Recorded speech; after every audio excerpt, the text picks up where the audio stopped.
Hello friends. आप सबका बहुत बहुत स्वागत है मेरे चैनल में। मैं भावना शर्मा आज आपके सामने स्टैंडर्ड मैथ्स और बेसिक मैथ्स के कंपैरिजन को लाई हूँ और प्योर मैथ्स और अप्लाइड मैथ्स की भी साथ साथ बात करेंगे। ठीक है, तो पहले हम बात करेंगे स्टैंडर्ड मैथ्स और बेसिक मैथ्स की और ये क्या होता है और हमें क्यों इतने उलझने रहती हैं मैथ्स के दो सब्जेक्ट्स को लेके। ठीक है, सो पहले हम बात करते हैं स्टैंडर्ड मैथ्स की, जो हमें क्लास 9th और 10th में ऑप्शन चूज करने को दिया जाता है कि मुझे क्या चूज करना है, स्टैंडर्ड या बेसिक, और मैं क्या सोच के चूज करती हूँ। Okay, so first of all standard और बेसिक मैथ्स में ऐसी बहुत बातें सुनी गई हैं कि बेसिक मैथ्स थोड़ा इजी होता है, it is easier, and standard maths normal होता है। मैं टफ नहीं कहूंगी बिकॉज टफ नहीं होता है, बेसिक थोड़ा ज्यादा इजी होता है। ओके, और ये बात सच भी है, बेसिक का पेपर थोड़ा ज्यादा आसान और स्टैंडर्ड का थोड़ा ज्यादा बेसिक से टफ आता ही आता है। बट ऐसा क्यों है? अगर ऐसा ही है तो क्या हम सारे बच्चे बेसिक नहीं ले सकते? हमें स्टैंडर्ड क्यों लेना है? क्यों मेरे की भी बात कर रहे थे।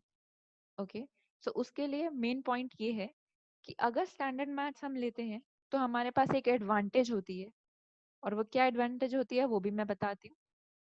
2019 में जब मुझे पता था कि स्टैंडर्ड और बेसिक मैथ्स आया है जिसकी डिवीजन हुई है, तब सीबीएसई की तरफ से एक नोटिस ये आया कि अगर आप स्टैंडर्ड मैथ्स लेते हैं तो आपको 11th एंड 12th में मैथ्स मिल जाएगा, यानी कि आप चूज कर सकते हैं मैथ्स लेना।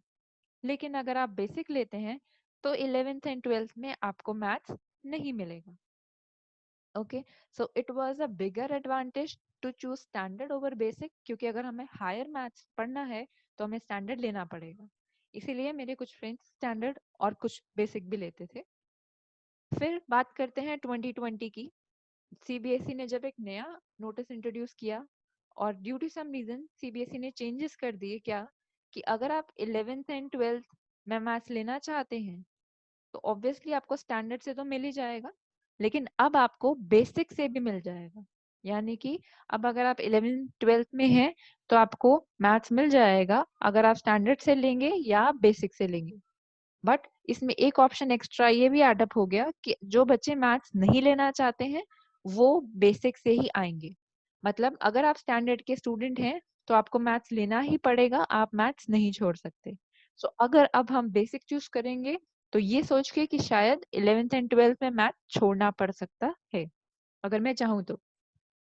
ठीक है, बट क्या सिर्फ स्टैंडर्ड और बेसिक का फर्क यही है कि हम मैथ्स लेना चाहें और मैथ्स ना लेना चाहें?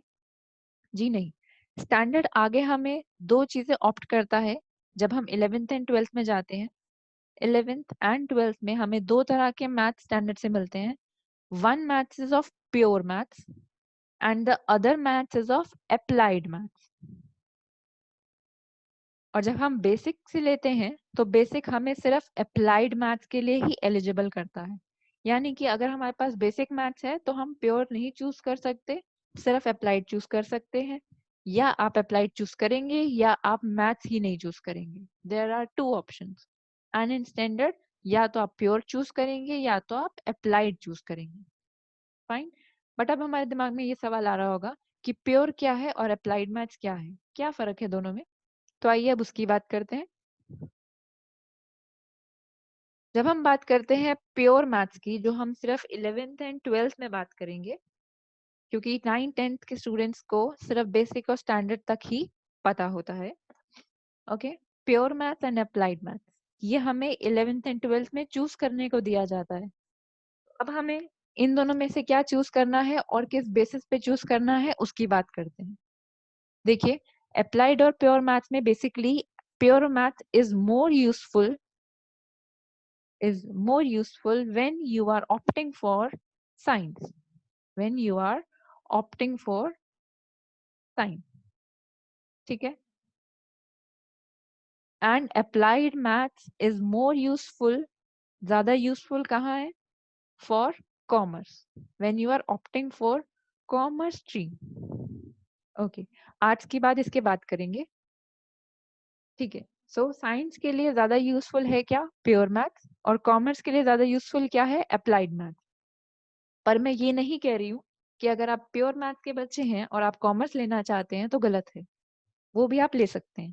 पहले हम प्योर और अप्लाइड दोनों के एडवांटेज और डिसएडवांटेज की बात करेंगे, उसके बाद हम आगे बात करेंगे कि हमें क्या लेना चाहिए और क्यों। ठीक है, अप्लाइड मैथ्स की बात करते हैं।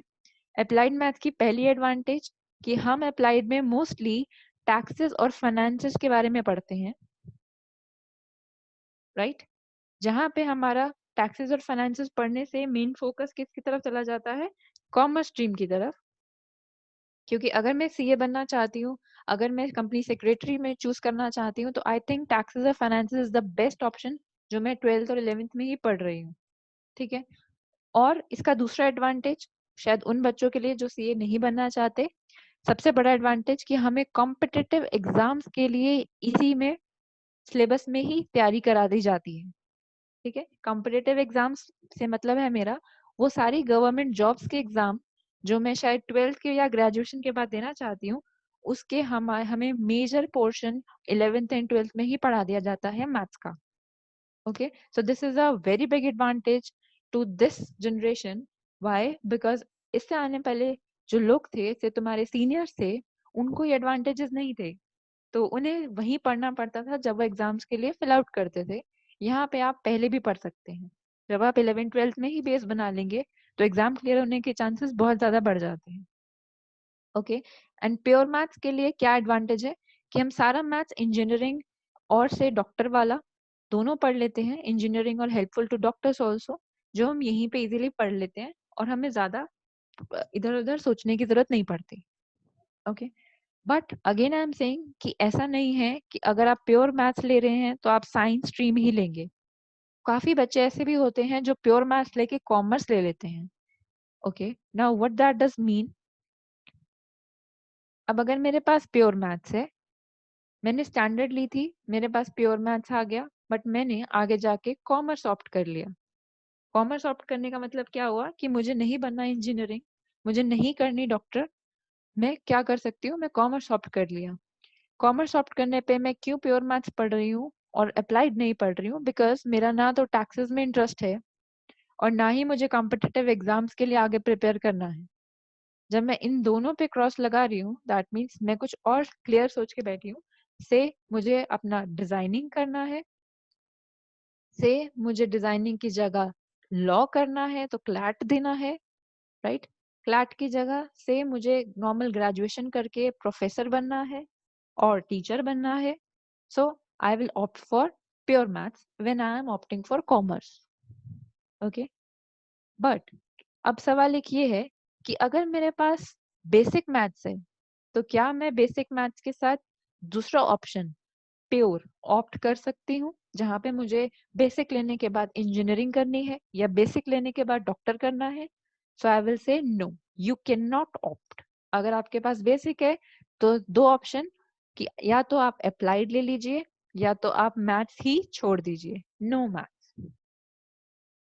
ओके, सो इसलिए अगर आप अपने 9th 10th में बेसिक पे फोकस कर रहे हैं तो ध्यान रखिए कि फिर आप या तो कॉमर्स के स्टूडेंट बन सकेंगे या तो मैथ्स ही छोड़ देंगे।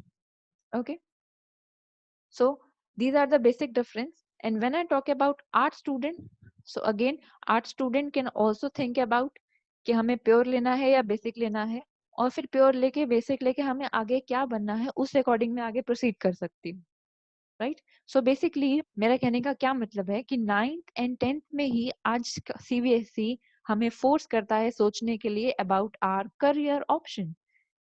जो हमारे सीनियर्स के पास ऐसा कुछ प्रेशर नहीं था, तो ऑब्वियसली प्रेशर ना होने से वो थोड़े अनक्लियर भी थे। लेकिन आज अगर हम 9th 10th में ही अपने लिए सोच लेते हैं, तो मैं कह सकती हूँ कि मैंने 4 साल बाद जो भी ऑप्ट करा होगा मैं उसको इजीली अचीव कर सकती हूँ, and which I think personally is a very good option to have a choice. ठीक है, तो इसके साथ मेरी वीडियो एंड होती है। अगर आपको अच्छी लगे आप सब्सक्राइब करिए, आप लाइक करिए। आपको कोई भी डाउट हो regarding pure, basic, standard and applied, you can ask me in the comment. Thank you and have a nice day.